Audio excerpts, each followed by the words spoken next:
Hello friends, मैं Priyanka exam preparation में एक बार फिर से आप सभी का स्वागत करती हूँ। यूपीपीएससी आरओ 2023 की कंप्लीट प्रिपरेशन के लिए आप ज्वाइन कीजिए एग्ज़ाम प्रिपरेशन चैनल को। इस पे मैं लगातार आपके सब्जेक्ट कंप्लीट करा रही हूँ टॉपिक वाइज, जिन इंपॉर्टेंट टॉपिक से आपके क्वेश्चंस हर साल पूछे जाते हैं पेपर में।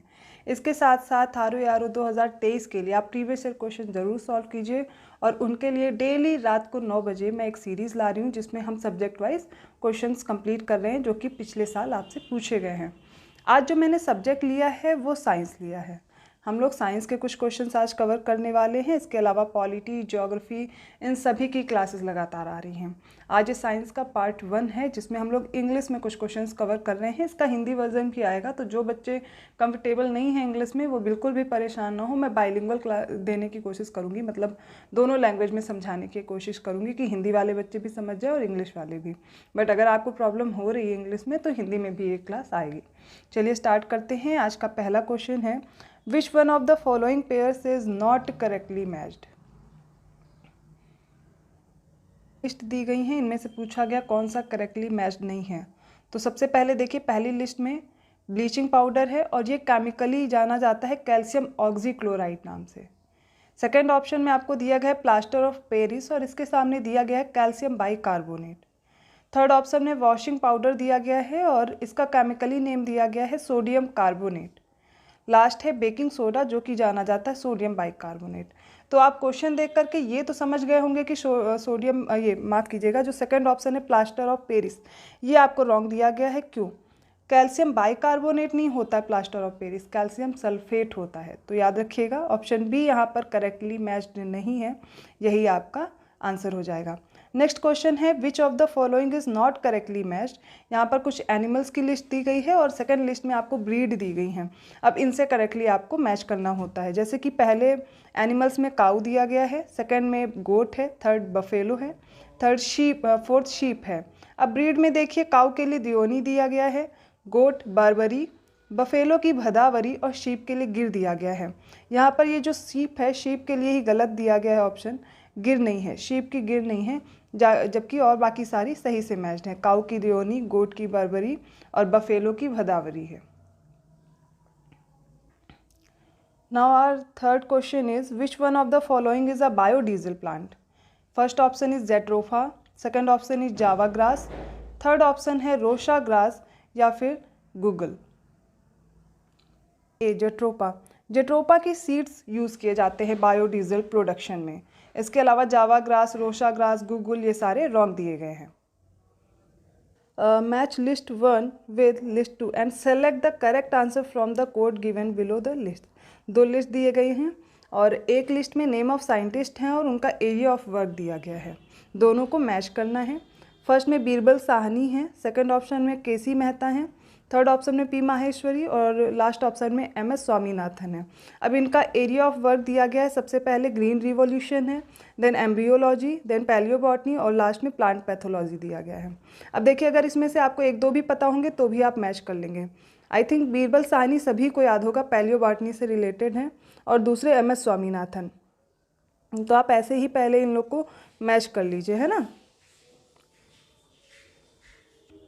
एमएस स्वामीनाथन ऑप्शन है, ग्रीन रिवॉल्यूशन। अब देख लीजिए किस ऑप्शन में ए का थर्ड है और लास्ट डी का फर्स्ट है। आपको दिख जाएगा सेकंड ऑप्शन, बाकी के आप ऐसे ही मैच कर सकते हैं। फिर आप याद रखिए केसी मेहता ये रिलेटेड है प्लांट पैथोलॉजी से और पी माहेश्वरी एम्ब्रियोलॉजी से। ऑप्शन बी करेक्ट होगा, राइट। इनको आप इसी में साथ में लर्न भी करते चलिए, है ना। अगला क्वेश्चन है, Ringelmann scale is used to measure the density of the following. Option A is fog, option B is noise, option C is polluted water या फिर स्मोक।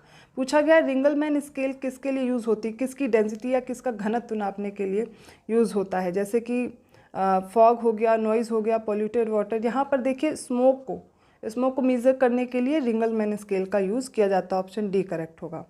अब बात करते हैं सिक्स्थ क्वेश्चन की, which vitamin is soluble in water. ये question है हमारा, कौन सी ऐसी विटामिन है जो कि पानी में घुलनशील है, ऐसा पूछा गया है।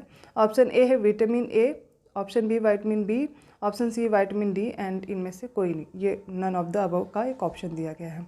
तो याद रखिए वाटर सॉल्युबल कौन कौन सी होंगी, B and C. Vitamin B and vitamin C are water soluble. तो बी और सी याद रखिए, वाटर सॉल्युबल। इसके अलावा जितनी भी विटामिन बची हुई है वो सारी की सारी फैट सॉल्युबल हैं। अब उनको याद करने के लिए आप ए डी ई के ये याद रखिए, ये सारी क्या हो जाएंगी, ये हो जाएंगी फैट सॉल्युबल एफ। और बी और सी को याद रखिए डब्ल्यू, वाटर सॉल्युबल, याद रहेगा बी और सी। इसीलिए इनको डेली इंटेक करने की ज़रूरत है, डेली लेने की ज़रूरत होती है, क्योंकि इनकी डेफिशिएंसी हो जाती है वाटर के साथ ही हमारी बॉडी से ड्रेन आउट हो जाते हैं। चलिए अगला क्वेश्चन देखते हैं। 7th question is which one among the following is measured by Dobson unit. आपसे पूछा गया इनमें से कौन सा डॉप्सन यूनिट से मेज़र किया जाता है। Ozone concentration option A, option B है थर्मल कंडक्टिविटी, ऑप्शन सी है सॉइल मॉइस्चर, या फिर ऑप्शन डी है रेडिएशन। तो जो ओजोन कॉन्सेंट्रेशन है उसको मापने के लिए डॉप्सन यूनिट का उपयोग किया जाता है। 8th question is match list 1 with list 2 and select the correct answer from the code given below the list. आपको 2 लिस्ट दी गई हैं और इनको क्या करना है, एक दूसरे से मैच करना है। जैसे कि पहले ऑप्शन में विटामिन दिया गया है, second option is enzyme, third is harmony and last is protein. और लिस्ट 2 में पेप्सिन, कैरोटीन, कीरेटिन और प्रोजेस्टेरॉन दिया गया। अब यहाँ पे पूछा गया ये क्या है, नेचर में क्या है, ये जो दिए गए हैं सेकेंड लिस्ट में, उन्हीं को मैच कर देना है। तो सबसे पहले देखिए, आप याद रखिए विटामिन क्या हो जाएगा इनमें से, कैरोटीन, एक तरह की विटामिन है। एंजाइम याद रखिए, पेप्सिन एंजाइम होता है, ठीक है। हार्मोनी, अब यहाँ पे हार्मोनी देखिए गलत दिया गया, यहाँ पे ये हार्मोन होना चाहिए है ना, तभी तो ये गलत है, मिसप्रिंट हो गया, याद रखिए यहाँ पे सी ऑप्शन में हार्मोन है। और प्रोजेस्टेरॉन एक हार्मोन होता है, केराटिन एक टाइप की एक्सक्रीटरी प्रोटीन है, तो प्रोटीन हो जाएगी। इस प्रकार आपका आंसर हो जाएगा ऑप्शन डी, ठीक है, ये करेक्टली मैच्ड हो जाएगा। ए का सेकेंड हो जाएगा, बी का फर्स्ट होगा, सी हार्मोन प्रोजेस्टेरॉन है फोर्थ, और डी प्रोटीन है keratin. 9th question is which one of the following is a plant hormone.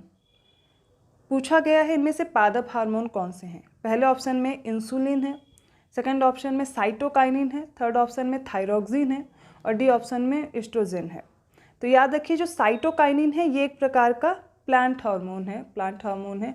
इसके अलावा इंसुलिन, थायरोक्सिन और एस्ट्रोजन ये सारे एनिमल या फिर ह्यूमन बॉडी के आप याद कर सकते हैं, ये हार्मोन है, ठीक है। नेक्स्ट क्वेश्चन है plants accept nitrogen in which form. मतलब पौधे जो वायुमंडल में या वातावरण में जो नाइट्रोजन है वो किस फॉर्म में इनटेक करते हैं, वो डायरेक्ट नाइट्रोजन नहीं इनटेक करते। Option A is nitrogen gas, option B is nitrite, option C is nitrate, then option D is ammonia. Nitrogen gas nitrite के फॉर्म में, नाइट्रेट के फॉर्म में, या फिर अमोनिया।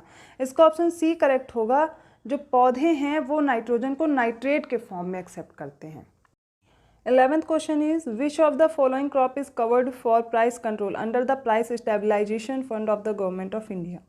इसके लिए ऑप्शन दिया गया है wheat, second is potato, C is rice and D is none of the above. इसका सही आंसर हो जाएगा बी पोटैटो, ठीक है। आगे बढ़ते हैं, देखते हैं विच one of the following gases is used in manufacturing of polythene. Polythene के प्रोडक्शन में या मैन्युफैक्चरिंग में किसका यूज़ होता है, गैस पूछी गई है। कुछ जो क्वेश्चन बार बार पूछे जाते हैं मैं उनको बहुत अच्छे से एक्सप्लेन करने की कोशिश कर रही हूँ, क्योंकि वो रिपीट होने के चांसेस हैं उनके। Option A is ethylene, option B is carbon dioxide, option C is nitrogen, और option D is carbon monoxide. इसमें से बताना है पॉलीथीन के मैन्युफैक्चरिंग में किसका यूज़ होता है, तो इथाइलिन याद रखिए, ऑप्शन ए इथाइलिन यूज़ होता है पॉलीथीन के मैन्युफैक्चरिंग में। 13th question is rocket works on which of the following principles. Option A is Avogadro's concept, या फिर option B energy conservation, option C is Bernoulli's theorem, या फिर option D है momentum conservation. अब पूछा गया है रॉकेट जो है वो किस प्रिंसिपल पर, किस सिद्धांत पर वर्क करता है। इसका ऑप्शन हो जाएगा momentum conservation, option D correct होगा, ठीक है। अगला क्वेश्चन है antibiotics are mostly obtain from. Antibiotic कहाँ से ऑब्टेन की जाती हैं। ऑप्शन ए है फंगाई, ऑप्शन बी है वायरस, ऑप्शन सी बैक्टीरिया, या फिर ऑप्शन डी एंजियोस्पर्म्स। इसका सही उत्तर हो जाएगा बैक्टीरिया से एंटीबायोटिक्स ऑब्टेन की जाती हैं, ठीक है। नेक्स्ट है विच of the following is not correctly matched.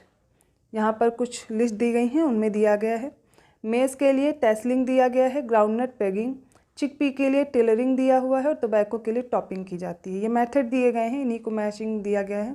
यहाँ पर सी ऑप्शन गलत हो जाएगा, यही करेक्ट आंसर होगा, मतलब चिकपी टेलरिंग जो इसमें दिया गया है वो इनकरेक्टली मैच्ड है।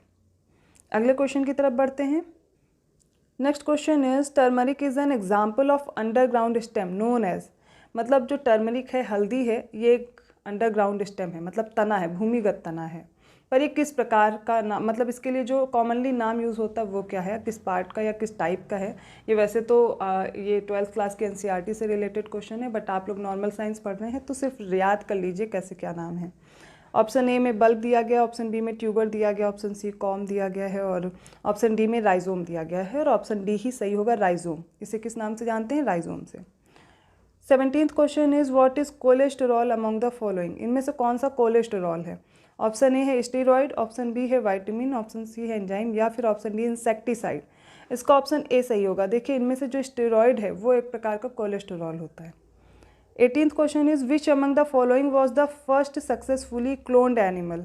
आपसे पूछा गया है सबसे पहला क्लोन्ड एनिमल, क्लोन मतलब एक तरह से कॉपी क्रिएट करना, ठीक है, तो वो कौन सा है क्लोन्ड एनिमल, और ये आर्टिफिशियली बनाया गया था। जैसे अभी आप IVF के बारे में सुनते हैं उसी तरह ऐसे था ये procedure. Option A is dog, option B is rabbit, option C is gibbon, option D sheep. जो ये शीप है यही सक्सेसफुली क्लोन्ड एनिमल रहा है जो कि फर्स्ट था।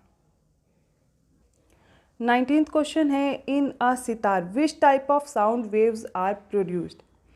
पहला है option progressive and longitudinal, option B is progressive and transverse, option C is stationary and longitudinal, option D is stationary and transverse. तो आपको याद रखना है जो सितार में जो साउंड वेव्स जनरेट होती हैं वो होती है stationary and transverse. Question 20 is which of the following statement is not correct. Incorrect statement पूछा गया है। Option A is the human ear is most sensitive at 1000 hertz, option B is the human eye is most sensitive to red colour, option C is persistence of hearing is 1/10th sound, D option is the persistence of vision is 1/16th second. इनमें से देखिए तीनों option सही दिए गए हैं, सिर्फ जो बी ऑप्शन है ये इनकरेक्टली मैच्ड है, the human eye is most sensitive to red colour, ये गलत दिया गया है, बाकी सारे सही मैच्ड हैं।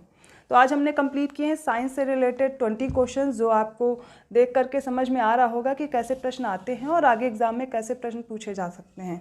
तो ये जो टॉपिक आपको जो पढ़ रहे हैं क्वेश्चन के साथ में, तो उन टॉपिक को ज़रूर कवर कर लें।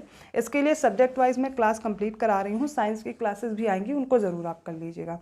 तो ऐसे ही और क्वेश्चन के साथ हम मिलते हैं अगले वीडियो में, तब तक के लिए धन्यवाद।